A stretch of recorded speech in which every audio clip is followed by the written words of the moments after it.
सो hey guys, स्वागत है आपका एक बार फिर से आप ही के यूट्यूब चैनल में। और आज की इस वीडियो में बात करेंगे भी इंडियन स्टॉक मार्केट को लेकर। आप लोग देखोगे प्रीवियस सेशन के दौरान जो मार्केट है उसमें एक अच्छा खासा फॉल हमें देखने को मिला।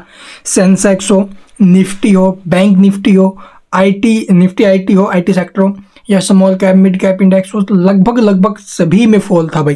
ठीक है, 1% के करीब आप लोग जो सेंसेक्स निफ्टी फिसले हैं। तो इन सबको देखते हुए आगे के कैसे माहौल रहेंगे, क्या अभी मार्केट में और बड़ा फॉल आने की संभावना है या फिर नहीं, तो कुछ एक चीजें सामने आते हुए नजर आई है। एक आप लोग देखोगे जो यहाँ पर दबाव डाल सकता है मार्केट के ऊपर, वो अभी वॉर। जी हाँ, वॉर को लेकर बड़ा डाटा सामने आया, बड़ी खबरें सामने आ रही है कि ईरान जो है, जी हाँ ईरान जो है वो आप लोग देखोगे इजराइल के ऊपर जो है अभी हमले करने की फिराक में है। ठीक है, ये खबरें सामने निकल कर आ रही है, इजराइल और ईरान। इससे पहले आपको पता होगा अभी रूस और यूक्रेन है आपस में झुलसे हुए हैं। उसके साथ साथ इजराइल और जो हमास है उनके बीच युद्ध चल रहा है। और इसी बीच अगर ऐसी अपडेट आएंगी, ठीक है, और आप लोग देखोगे ये जो बात है वो अमेरिका की तरफ से आई है, अमेरिका की जो इंटेलिजेंसी है उनकी तरफ से आप लोग देखोगे ये जो ना भी अपडेट आया है। फिर उसके बाद ईरान ने भी धमकी दी है कि वो जो ना भी इजराइल के ऊपर 24 घंटों में, अगले 24 घंटों में हमला कर देगा। तो ऐसी सिचुएशन में आप लोग देखो इजराइल बहुत तगड़ी जो ना भी आप लोग देखोगे सामने से तैयारी कर रहे हैं। तो ये खबरें सामने आ रही हैं। ये आप लोगों को पता होगा एक बहुत बड़ी खबर हो सकती है। जैसे रूस और क्या बोलते हैं यूक्रेन का जो युद्ध हुआ था उस टाइम मार्केट में कितना भयंकर फॉल आया था, आपने देखा होगा। इजराइल और हमास के युद्ध के कारण में मार्केट में बहुत तगड़े वाला असर रहा था। और अब आप लोग देखोगे ईरान और इजराइल के वॉर को लेकर भी अपडेटें सामने आ रही हैं। तो ये भी एक बहुत बड़ा मुद्दा उठ सकता है भी मार्केट के ऊपर दबाव का। उसके बाद आप लोग देखोगे और क्या हमें देखने को मिला है, उसके बाद हमें देखने को मिला है कि जो अमेरिका के बाजार है प्रीवियस ट्रेडिंग सेशन के दौरान बुरे फिसले हैं भाई, बहुत तगड़े वाला जो अभी फॉल रहा है। देख सकते हो यूएस मार्केट के अंदर कैसा माहौल बना। डाउ जोन्स की अगर बात करें तो 1.24% फिसल कर आप लोग देखोगे 37,983 पॉइंट्स पर हमें ये क्लोजिंग लेते नजर आया है। वहीं S&P 500 पे आप लोग देखोगे लगभग 1.5% टूटा है। और 1.5% प्लस आप लोग देखोगे नैस्डैक में इतना बड़ा फॉल, और रसल्स में आप लोग देखोगे 0.25% के करीब बहुत बड़ी फॉल हमें देखने को मिली है जो अमेरिका के बाजार है उनके अंदर। फिर यूरोपियन मार्केट्स के अंदर आप लोग देखोगे हमें मिला जुला माहौल देखने को मिला है। FTSE है जो लंदन की है वहाँ पर ठीक ठाक रहे, भी तेजी रही 1% के करीब। CSE में हल्की फुल्की गिरावट है, डेक्स में भी हल्की फुल्की गिरावट है। IBX में आप लोग देखोगे भी ठीक ठाक माहौल बनते हुए नजर आया। ठीक है, तो अब यहाँ पर आप लोग देखोगे भी जो फ्यूचर मार्केट सब वहां पर कैसा माहौल है। डाउ फ्यूचर्स की अगर बात की जाए तो आप लोग देखोगे 1.30% के एक हैवी फॉल पर दिखाई दे रहा है। उसके साथ साथ आप लोग देखोगे नैस्डैक फ्यूचर में भी 1.69% के आसपास का एक बिग फॉल फ्यूचर में दिखाई दे रहा है।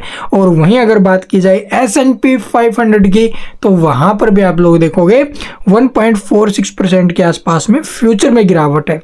ठीक है, गोल्ड भी हमें फिसलते हुए नजर आ रहा है 0.50% के आसपास। तो ये आंकड़े आ रहे हैं सामने। इन सब आंकड़ों को देखते हुए जो भारतीय बाजार हैं इनके ऊपर नेगेटिव असर आ सकता है। इसके साथ साथ हमें एक और बड़ी खबर आते हुए नजर आई है, वो है भाई देखो जो इलेक्टोरल बॉन्ड्स है उसके ऊपर एक बड़ा जो डाटा है वो सामने आया है। तो चलिए वो आपको दिखाते हैं। तो यहाँ पर आपको पता होगा अभी मेगा इंजीनियरिंग जो सबसे ज़्यादा आप लोगों को पता होगा कि इलेक्टोरल बॉन्ड खरीदने वाली कंपनी थी। ठीक है, और उसके खिलाफ CBI ने 315 करोड़ रुपए की जो ना भी NISP है परियोजनाओं में भ्रष्टाचार के लिए मेगा इंजीनियरिंग इस्पात मंत्रालय के अधिकारियों पर मामला दर्ज किया है। ठीक है, 315 करोड़ का मामला भाई। कथित तौर पर रिश्वत लेने के आरोप में NISP और जो NMDC के 8 अधिकारियों और मेकॉन के 2 अधिकारियों को भी FIR में नामित किया गया है। NMDC ध्यान रख लेना, NMDC एंड NMDC स्टील बहुत तगड़े वाला असर आ सकता है कल के दिन। और इसके 8 अधिकारियों के ऊपर आप लोग देखोगे कार्रवाई की गई है। उसके बाद आप लोग देखोगे यहाँ पर सीबीआई ने जो ना भी ये बहुत तगड़ा अपडेट जारी किया है। यहाँ पर देखोगे केंद्रीय ब्यूरो सीबीआई ने 11 अप्रैल को एनआईएसपी के लिए 315 करोड़ रुपए की परियोजना के निष्पादन में आप लोगों कथित भ्रष्टाचार के संबंध में NMDC iron and steel plant इस्पात मंत्रालय के 8 अधिकारियों के साथ mega engineering and infrastructure limited के खिलाफ मामला दर्ज किया, जो समाचार एजेंसी पीटीआई ने बताया है।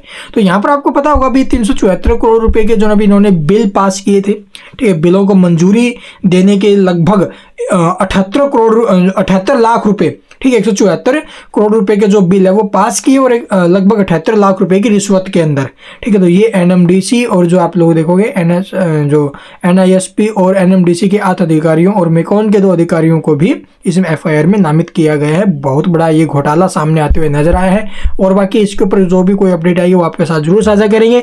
मेगा इंजीनियरिंग का शेयर आपको पता होगा ब्लिट्स तो है नहीं है, लेकिन फिर भी आप लोग देखोगे इलेक्टोरल बॉन्ड वाली जो खबर है उसके कारण यहाँ पर बहुत तगड़े वाला असर हो सकता है। बीजेपी के साथ साथ आप लोग देखोगे भी और भी बहुत सारी पार्टियां, लगभग सभी पार्टियों ने यहाँ पर भारी भरकम इस कंपनी ने चंदा दिया है। सबसे ज़्यादा भारतीय जनता पार्टी जहाँ पर 586 करोड़ रुपए का चंदा दिया गया है। उसके बाद आप लोग देखोगे बीआरएस को भी 195 करोड़ और डीएमके को 85 करोड़ रुपए का चंदा मिला है, ठीक है। वाईएसआर जो पीसी है को भी लगभग 37 करोड़ रुपए, टीडीपी को 25 करोड़ रुपए और जबकि कांग्रेस को भी 17 करोड़ रुपए के आसपास का यहाँ पर योगदान मिला है भाई, ठीक है।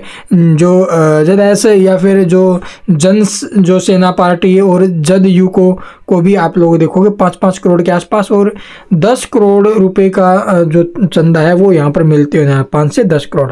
तो ये खबरें सामने आई हैं और इनका जो असर है वो हमें बाजारों के ऊपर देखने को मिल सकता है।